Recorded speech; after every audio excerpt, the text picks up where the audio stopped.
നമസ്തേ. ഓഹരി വിപണിയിൽ ട്രേഡിംഗ് നടത്തുന്ന ഒരു സുഹൃത്ത് എന്നോട് ചോദിക്കുകയുണ്ടായി, എപ്പോഴും പരാജയം മാത്രമാണ് ഉണ്ടാകുന്നത്. കുറച്ച് വർഷങ്ങളായി ഇത് തുടങ്ങിയിട്ട് പല കോഴ്സുകൾ പഠിച്ചു, പല സ്ട്രാറ്റജീസ് കോപ്പി ചെയ്ത് നോക്കി, പല ലീഡേഴ്സിനെ ഫോളോ ചെയ്ത് നോക്കി, പക്ഷെ എന്നും പരാജയം മാത്രം ഉണ്ടാകുന്നു.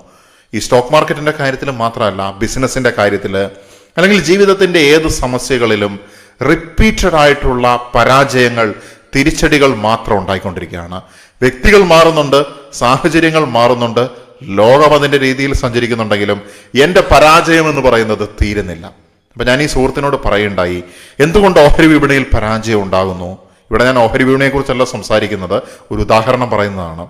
എന്തുകൊണ്ടാണ് നിങ്ങൾ പരാജയപ്പെടുന്നത്? മാർക്കറ്റ് ചിലപ്പം നല്ല ബുള്ളിഷ് ആയിരിക്കും, മുകളിലേക്ക് തന്നെ പ്രൈസ് കയറി പോകുന്ന അവസ്ഥയായിരിക്കും. ചിലപ്പോൾ വളരെയധികം ബെയറിഷ് ആയിരിക്കും, അല്ലെങ്കിൽ താഴേക്ക് വീഴുന്ന ഒരു സെല്ലിംഗ് പ്രഷറായിരിക്കും മാർക്കറ്റിൽ ഉണ്ടാകുന്നത്.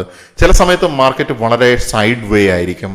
എന്തു തന്നെയാണെങ്കിലും പല ക്ലാസ് പഠിച്ചിട്ടും പല ആളുകളെ കോപ്പി ചെയ്തിട്ടും ഒന്നും ശരിയാവുന്നില്ല. കാരണം എന്താ? പല ക്ലാസ് പഠിപ്പിച്ചത് ആരാണ്? മറ്റുള്ള വ്യക്തികളാണ്. പല ആളുകളെ കോപ്പി ചെയ്തിട്ടുണ്ട്, വിജയിക്കുന്നില്ല, നഷ്ടം മാത്രമേ ഉണ്ടാകുന്നുള്ളൂ. അതും മറ്റുള്ളവരുടെ നോളജാണ്. നിന്റേതായിട്ടുള്ള എന്ത് വന്നു ഇവിടെ? നീ ഇതുവരെ പഠിച്ചതായിട്ടുള്ള കാര്യങ്ങളെ അൺലേൺ ചെയ്തിട്ട് റീലേൺ ചെയ്യാനായിട്ട് നിനക്ക് സാധിക്കുന്നുണ്ടോ? നീ ഇതുവരെ ചെയ്തു വന്ന മെത്തേഡ്സ്, പല സ്ട്രാറ്റജീസ് ഓരോ മാർക്കറ്റ് കണ്ടീഷനും അനുസരിച്ച് നിനക്ക് കൊടുക്കാനായിട്ട് സാധിക്കുന്നുണ്ടോ? മാർക്കറ്റ് മാറി നിൽക്കട്ടെ. നമ്മുടെ ജീവിതത്തിലേക്ക് വരുന്ന സമയത്ത്, പല പ്രശ്നങ്ങൾ വരുന്ന സമയത്ത് സെയിം ഫെയിലർ മാത്രം ഉണ്ടായിക്കൊണ്ടിരിക്കുന്നു. എന്തുകൊണ്ട് എന്ന് നോക്കുന്ന സമയത്ത് പ്രശ്നം എവിടെയാണ്? പ്രശ്നം എൻ്റെ ഉള്ളിൽ തന്നെയാണ്. എൻ്റെ റെസ്പോൺസ് സിസ്റ്റത്തിന് മാറ്റം വരുന്നില്ല. എൻ്റെ സറൗണ്ടിങ് മാറുന്നുണ്ട്, കാര്യങ്ങളൊക്കെ മാറുന്നുണ്ട്, ബട്ട് ഞാൻ റെസ്പോണ്ട് ചെയ്തുകൊണ്ടിരിക്കുന്ന എൻ്റെ പഴയ മെത്തേഡ് തന്നെയാണ്. തീർച്ചയായിട്ടും മാർക്കറ്റിലാണെങ്കിലും ജീവിതത്തിലാണെങ്കിലും പരാജയത്തിന്റെ കാരണം എന്ന് പറയുന്നത് നമ്മുടെ ഉള്ളിൽ തന്നെയാണ് എന്നുള്ളതാണ്. ഒളിച്ചോടൽ അവസാനിക്കുന്ന സമയത്ത് മാത്രമേ ജീവിതത്തിൽ മാറ്റം ഉണ്ടാവുകയുള്ളൂ. ഒളിച്ചോടൽ എന്ന് പറയുന്നത് പുതിയതായിട്ടുള്ള സ്ട്രാറ്റജി, പുതിയതായിട്ടുള്ള കാര്യങ്ങൾ, പുതിയതായിട്ടുള്ള രീതിയിൽ എങ്ങനെ ഡീലിങ്സ് നടത്തണം, പുതിയതായിട്ടുള്ള സ്കില്ല്, പുതിയതായിട്ടുള്ള നോളജ്, പുതിയതായിട്ടുള്ള വിസ്ഡം, പുതിയതായിട്ടുള്ള പവർ അല്ലെങ്കിൽ എബിലിറ്റി, പുതിയതായിട്ടുള്ള എനർജി, ഇതൊക്കെ എനിക്ക് എടുക്കണമെങ്കിൽ എൻ്റെ ഉള്ളിൽ നിന്ന് കൃത്യമായിട്ടുള്ള എഫേർട്ട് ഉണ്ടായിരിക്കണം. ഞാൻ റിസ്ക് എടുക്കേണ്ടതായിട്ടുണ്ട്, ഞാൻ ബുദ്ധിമുട്ടേണ്ടതായിട്ടുണ്ട്. ആ ബുദ്ധിമുട്ട് നിനക്ക് ഇഷ്ടപ്പെട്ട നിന്റെ ആത്മാവിന്റെ ഹിതത്തിന്റെ വഴിയിലൂടെയാണ് നടക്കുന്നത് എന്നുണ്ടെങ്കിൽ ആസ്വാദ്യകരമായിട്ടുള്ള ഒരു കാര്യമായിട്ട് മാറുമെന്നുള്ളതിൽ യാതൊരു സംശയവും ഇല്ല. അതുകൊണ്ട് ഞാൻ പറയുകയാണ്, നമ്മുടെ ജീവിതം വളരെ ഈസിയാണ്. പക്ഷെ നമ്മൾ ഈ ഒളിച്ചോട്ടങ്ങൾ നമ്മൾ മാറ്റുന്ന സമയത്താണ് അത് യഥാർത്ഥത്തിൽ ഈസി ആയിട്ട് മാറുന്നത്. പ്രശ്നം പുറത്തല്ല, പ്രശ്നം അകത്താണ്. റെസ്പോൺസ് പാറ്റേൺ കംപ്ലീറ്റ് ആയിട്ട് മാറ്റേണ്ടിയിരിക്കുന്നു. പ്രധാനമായിട്ടും നമ്മുടെ ജീവിതത്തിൽ നമ്മൾ ഒഴിവാക്കുന്നതിനെ തന്നെ ജീവിതം വലിച്ചു കൊണ്ടുവരും എന്നുള്ളതാണ്. കാരണം നമ്മൾ പലപ്പോഴും ഒഴിവാക്കി മാറ്റുന്നത് നമ്മൾ ഫേസ് ചെയ്യാൻ പേടിയുള്ള കാര്യങ്ങളെയാണ്, ഭയമുള്ള കാര്യങ്ങളെയാണ്. മുൻപ് ഞാനൊരു വീഡിയോയിൽ വിശദമായിട്ട് പറഞ്ഞിട്ടുണ്ട്, നമ്മൾ എന്തിനാണോ ഭയന്നുകൊണ്ടേയിരിക്കുന്നത് അത് നമ്മളിലേക്ക് വന്നു ചേരുമെന്നുള്ളത്.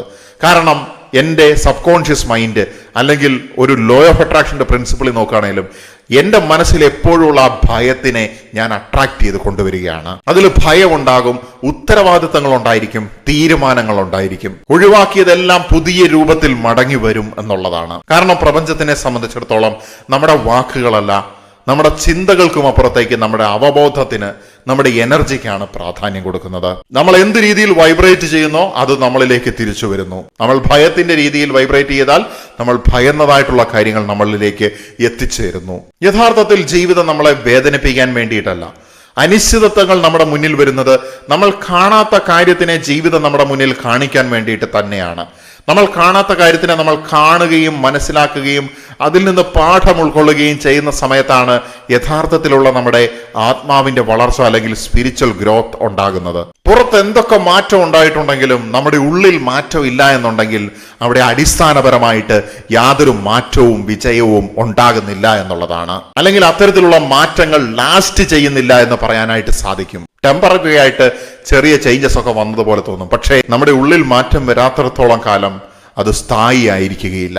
ജോലി മാറാം, ആളുകൾ മാറാം, സാഹചര്യങ്ങൾ മാറാം, പക്ഷേ ഉള്ളിലെ കോൺഫ്ലിക്റ്റ് മാറിയിട്ടില്ലെങ്കിൽ ഈ ലൂപ്പ് അല്ലെങ്കിൽ ഈ റിപ്പീറ്റേഷൻ എന്ന് പറയുന്നത് തുടർന്നു കൊണ്ടേയിരിക്കും. അതുകൊണ്ട് ഞാൻ പറയുകയാണ്, ഒളിച്ചോടൽ എന്ന് പറയുന്നത് താൽക്കാലികമായിട്ടുള്ള ആശ്വാസം മാത്രമേ നമുക്ക് നൽകുകയുള്ളൂ. നമ്മൾ രക്ഷപ്പെട്ടു എന്ന് തോന്നും, പക്ഷേ എനർജി ലെവലില് സെയിം ലെസൺ അങ്ങനെ പെൻഡിങ് ആയിട്ട് നിൽക്കും എന്നുള്ളതാണ്. നമ്മുടെ ജീവിതത്തിൽ വരുന്നതായിട്ടുള്ള ഓരോ പ്രശ്നങ്ങളും നമ്മളെ പിടിച്ചു വലിക്കുന്നതായിട്ടുള്ള ഒരു സംഗതിയല്ല, മറിച്ച് നമ്മളെ വളർത്തുന്നതായിട്ടുള്ള കാര്യങ്ങളാണ്. ഒരേ വിഷയം തന്നെ നിങ്ങളുടെ മുന്നിലേക്ക് വീണ്ടും വരുന്നത് നിങ്ങൾ അതിനും പ്രാപ്തനാണ് അല്ലെങ്കിൽ പ്രാപ്തയാണ് എന്ന് ജീവിതം വിശ്വസിക്കുന്നത് കൊണ്ടാണ്. പ്രധാനമായിട്ടും ഇത്തരത്തിലുള്ള തെറ്റുകളുടെ പരാജയത്തിന്റെ ലൂപ്പ് ബ്രേക്ക് ചെയ്യാനായിട്ട് ആദ്യമായിട്ട് ചെയ്യേണ്ട കാര്യം എന്ന് പറയുന്നത് അക്സെപ്റ്റൻസ് ആണ്, അല്ലെങ്കിൽ അംഗീകരിക്കുക എന്നുള്ളതാണ്. ഇത് എന്റെ ഉത്തരവാദിത്തമാണ് എന്ന് ഉള്ളിൽ അംഗീകരിക്കുന്ന നിമിഷം ഈ പ്രശ്നത്തിന്റെ ശക്തി കുറയാൻ തുടങ്ങുന്നത് നിങ്ങൾക്ക് അനുഭവിച്ചറിയാനായിട്ട് സാധിക്കും.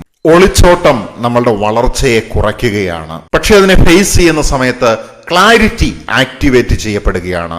ഒളിച്ചോടുന്ന സമയത്ത് നമ്മുടെ മനസ്സ് താൽക്കാലികമായിട്ട് രക്ഷപ്പെടും, പക്ഷെ ഫേസ് ചെയ്യുന്ന സമയത്ത് നമ്മുടെ കോൺഷ്യസ്നെസ്സിന് വികാസം ഉണ്ടാകും, അല്ലെങ്കിൽ ബോധം വളരും. ചില പ്രശ്നങ്ങൾ നിങ്ങളെ മാറ്റാൻ വേണ്ടി വരുന്നതാണ്, അല്ലാതെ മാറിപ്പോകാൻ വേണ്ടിയിട്ട് വരുന്നതല്ല. അവ പരിഹരിക്കപ്പെടുന്നില്ല, പക്ഷേ നിങ്ങൾ അതിലൂടെ റീഷേപ്പ് ആവുകയാണ്. So it's not the problem, it's you are changing എന്നുള്ളതാണ്. ചിലപ്പോൾ നിങ്ങൾ അതിനെ ഡീൽ ചെയ്യാൻ കാപ്പബിൾ ആകും, അല്ലെങ്കിൽ ചിലപ്പോൾ നിങ്ങൾ അതിനെ മാനേജ് ചെയ്യാനായിട്ടുള്ള എബിലിറ്റി പ്രാപിക്കും. എപ്പോഴാണോ നിങ്ങൾ നിങ്ങളോട് തന്നെ സത്യസന്ധമായിട്ടിരിക്കുന്നത്, അപ്പോഴാണ് ജീവിതം ശാന്തമാകുന്നത്. ഒളിച്ചോട്ടം അവസാനിക്കുന്ന സമയത്ത് പ്രശ്നങ്ങൾ നിശബ്ദമായിട്ട് പിന്മാറും. ജീവിതം നമ്മളെ വേട്ടയാടുന്നില്ല, ജീവിതം നമ്മളുടെ വിട്ടുപോയ ഭാഗങ്ങളിലെ പസിൽ കറക്റ്റ് ചെയ്യുകയാണ്, അല്ലെങ്കിൽ അലൈൻ ചെയ്യുകയാണ്. ആത്യന്തികമായിട്ട് ഓരോ മനുഷ്യ ജന്മങ്ങളും ശ്രമിക്കുന്നത് പ്രപഞ്ചവുമായിട്ട് സ്വരച്ചേർച്ചയിലേക്ക് വരിക, അല്ലെങ്കിൽ അലൈൻമെന്റിലേക്ക് വരിക എന്നുള്ളതാണ്. അതുകൊണ്ട് ആത്മാവിനോടൊപ്പം ചരിക്കുന്ന സമയത്ത്, ആത്മീയത മനസ്സിലാക്കിക്കൊണ്ട് ജീവിതത്തിൽ മുന്നോട്ട് പോകുന്ന സമയത്ത്, മനഃശാസ്ത്രത്തിനോ മറ്റു രീതിയിലുള്ള യുക്തിചിന്തകൾക്കോ അല്ലെങ്കിൽ അതിനും അപ്പുറത്തേക്കുള്ള മതങ്ങളോ എന്ത് തരത്തിലുള്ള ചിന്താധാരകളായിക്കോട്ടെ, അതിനൊക്കെ അപ്പുറത്തേക്ക് നിങ്ങൾക്ക് വളരുവാനായിട്ട് സാധിക്കും എന്നുള്ളതാണ്. നിങ്ങൾക്ക് നിങ്ങളുടെ പ്രസൻസിനെ ഈ സൊസൈറ്റിയിൽ മാർക്ക് ചെയ്യാനായിട്ട് സാധിക്കും എന്നുള്ളതാണ്. നിങ്ങളുടെ പേരെഴുതാനായിട്ട് ചരിത്രത്തിന്റെ പേജിൽ ഒരു സ്ഥലമുണ്ട് എന്നുള്ളത് മനസ്സിലാക്കേണ്ടിയിരിക്കുന്നു. നിങ്ങളിവിടെ വന്നിരിക്കുന്നത് നിങ്ങളുടെ നാമം ലോകമോർത്തിരിക്കാനായിട്ട് ഒരു നല്ല കാരണം കൊടുക്കാൻ വേണ്ടിയിട്ടാണ്.